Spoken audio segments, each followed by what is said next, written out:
Welcome. In front of me I have the brand new Samsung Galaxy Z Flip4, and today I'll go over unboxing along with just a quick spec look. So anyway, let's just get straight to it.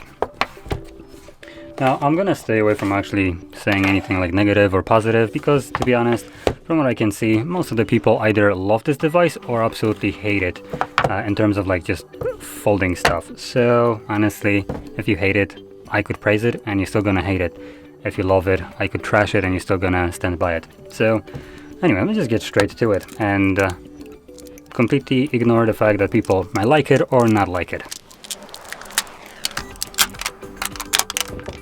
So there we go, there's our phone. I'm gonna turn it on straight away, and it's basically all we have in here.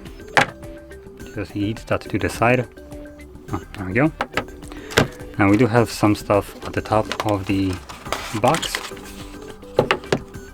So here, if I remember correctly, we have paperwork and cable. Yep, and there we go. And that's basically all you get for $1,000, or roughly around that price. So anyway, as you can see, the phone is actually turning on right now, so in a second you will see the actual screen. Now this is a 6.7 inch display, 1080p by 2640, so basically a full HD display. It runs at 120 Hz, which is really nice. It has some gimmicky name like Foldable Dynamic AMOLED 2X display. It's just a foldable AMOLED display. So yeah, right. Samsung, we can't set up the device without actually connecting to Wi-Fi, because why the F would you be able to do so with a brand new device that literally got unpacked?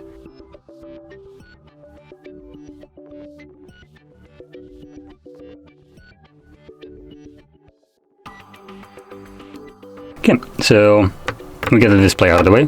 One more thing, or two. It has HDR10+, as you would expect from an AMOLED display, and it boasts a peak brightness of 1200 nits, so it can get pretty bright. Now moving on to the cameras, because that probably would be the better thing, considering the device needs to restart right now for some odd reason. We have a dual camera setup now. This seems like a little bit of a letdown, considering this phone costs around $1,000. And you get dual camera setup, which is double 12 megapixel cameras, 12 megapixel wide and 12 megapixel ultra wide, which is, I think, the same thing that the previous Fold or Flip 3 had. So not much more of an upgrade right here. Now this will be probably a common denominator right here, where this phone doesn't differ too much from its predecessor, same way as the Fold one. And it's a little bit disappointing, to be honest. So I'm gonna quickly run down through the rest of the specs. So we can get at the base version 128 gigs of storage with 8 gigs of RAM, up to 512 and again 8 gigabytes of RAM, so you don't go anywhere past 8. UFS 3.1, so fairly good storage. It runs on a Snapdragon 8 Plus Gen 1, so the newest version of it. It has a 3700 mAh battery, so a fairly small battery for just a smartphone, to be honest, but Samsung's display and the fact that it's running Snapdragon 8 Plus Gen 1 should result in a fairly decent battery life. Now, in terms of charging speeds, right here we have a 25-watt charging. Advertised charging speed would be 50% in 30 minutes. And obviously you don't get a charger, so you have to have your own. And honestly, even though this is a 25-watt charging, it doesn't really feel like it. I charged the Fold from like nearly dead pretty quickly. I wasn't measuring it, but it was quicker than I would expect from a 25-watt charger. So whatever Samsung is doing, I would usually rag on it, but I never actually tested it out till like recently. So even though it's 25 watts, it seems to be doing okay. I can't really say that it's super fast or anything like that, but it's also not as slow as you would expect from a 25-watt charging. So with that being said, we also have a 15-watt wireless charging and 4.5 watts wireless reverse charging to charge things like, for instance, your Galaxy Buds. Obviously you can also charge other devices like phones and stuff like that, but as you'd probably expect, when charging other devices, you're sacrificing this phone's battery. And this phone doesn't have too great of a battery. Yeah, let's see. Whatever, I'm just gonna select whatever comes first, so we can actually get a look at it. Now, one thing that I didn't actually mention is the front-facing camera right here, the selfie cam. This is a 10 megapixel wide sensor. And it doesn't come with any kind of like under-display weirdness like the actual Fold would. So if I open this up, you can see we do have under-display. It's not perfect. You can kind of see this little dot. That's not a speck of dust, that's just light shining off of the lens. But it's probably still gonna look better than this hole-punched camera. As you can see right here, it's literally glaring at us. So anyway, now to kind of go over some drawbacks, something that I would consider to be a bit of a misstep by Samsung. Number one, the overall aesthetic of the device is almost exactly the same. The back is now matte instead of just like this glossy finish that the previous one was. The cover display right here is still absolutely useless, or maybe not useless, but it still lacks in features as you'd expect from this. So as an example, Motorola Razr, which has their foldable phones, though only like 1 and 2 were sold in, or 1 and 5G were sold in globally. The newer ones are, I think, China only, and these also have a cover display, I think a little bit bigger, and it obviously has way more functionality than this. Now, I watched some popular YouTuber, I can't really remember who it was, but whoever it is, if you're seeing this for some odd reason, then I do prop you for the actual like comment on this, where this cover display has, what is the size of it? It's a 1.9 inch display, and it has less functionalities than a smartwatch, which objectively some of them have significantly smaller displays. For instance, the Galaxy Watch 5, not the Pro, but the 5, there is this 40mm version. It's absolutely tiny, and that thing can do literally anything.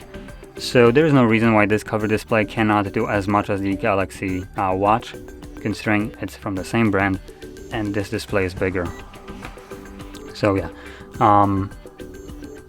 now to kind of finish this off, probably the main idea of upgrading to this device would be the upgrade in processor, which will also improve the battery life. This will be one of those things that will be improved. The Galaxy Z Flip4 suffered from a relatively low battery life, and hopefully here on this one it will be a little bit better, considering it's running that upgraded Snapdragon inside, and the display from Samsung apparently is a little bit more power efficient. Now they stay 40% more power efficient, but based on just playing around with the Fold 4, yeah, the battery drains really quickly on that one, especially when you're using the actual inside display, the foldable one. It is a big display, but still, like you see the percentages drop. So yeah. Now, another problem with Samsung was probably gonna be the actual this protective layer right here, as basically most of them are about like 7 months, and they start peeling off. You start getting like this air and dust accumulating under the crack right here. The crease also is one of the things. It is, I would say, significantly less noticeable to the touch than it is on the Fold, which I'm gonna bring it up here. Yeah, that crease is, you can feel that crease right here. It's significantly more subtle compared to Fold. Now, I don't know if I can kind of show this on the camera, if it will pick up. Both of them look just like they're there. But hopefully you can see that this one is significantly deeper. It has like this deeper groove in the middle. This has a way more subtle feel to it. You can see it at specific angles, but honestly, once you light up the display, I can't really tell it that it is there. But still, the protective layer that is on top of it will most certainly be a problem at one point or another. Now, from what I've heard from other YouTubers as well. Mr. Michael Fisher, so that's from Mr. Mobile as a YouTube channel. He went to repair his device, and apparently the first replacement of the screen is free, but next ones will cost you about $20. So that's at least a positive that can still do that without much of a problem, though keep in mind he did it in New York, where their headquarters basically is, like one of their care centers. If you live somewhere in Europe, you might have a bit more of a problem right there. And apparently you can also swap the protective layer yourself, though I would probably be on the fence on that, because there are mixed messages. Apparently Samsung says it's okay, but then the phone itself, if you've seen me setting it up, it says that do not peel it off. So I'm getting mixed messages right here, and they might use that as a warranty void kind of thing, so probably better to just cough up that $20. It's not much, and try to get it professionally done by Samsung. So if they screw something up, it's on them.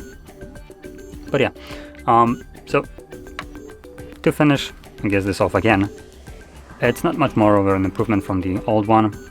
It's virtually the same device, just a little bit improved internals in terms of processor and the display. That's about all you get for a brand new device, which is fairly disappointing. Now Samsung really needs competition right now, because this is not really a decent upgrade from previous generation. It's just like, here you go, a spec bump, buy our new device for $1,800 or $1,000, depending on which one you pick.